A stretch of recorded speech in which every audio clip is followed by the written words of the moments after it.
We often hear this saying that time is money in business.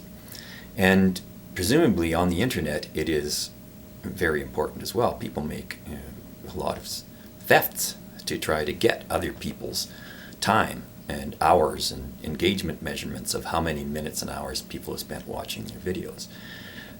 Now, this is tabulated in terms of time, but as far as we know, there's almost zero conversion of that time into money.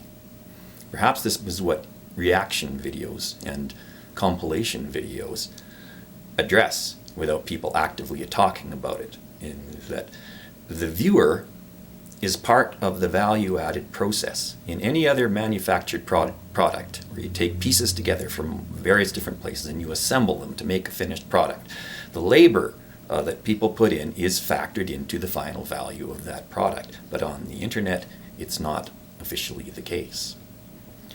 When someone watches a video, they aren't paid minimum wage, or they aren't allowed to contribute the equivalent of minimum wage in the value that they create by watching a video, even though their hours are logged.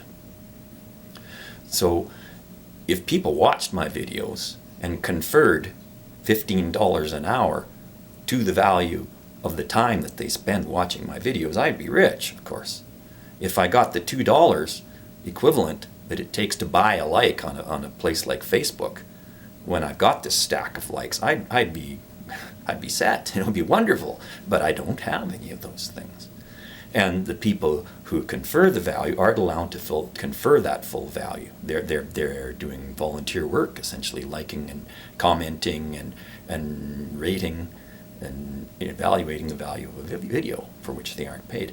Now the question is, what's being done with all those hours? What's going to happen to all those hours when all the world becomes a stage, literally, and all the world becomes a reality TV show starring unpaid actors, where everywhere you go, someone could treat it as if it's a program and resell all the value of that program to somebody else, even though the actors don't know they're in it, being used as actors and aren't being paid.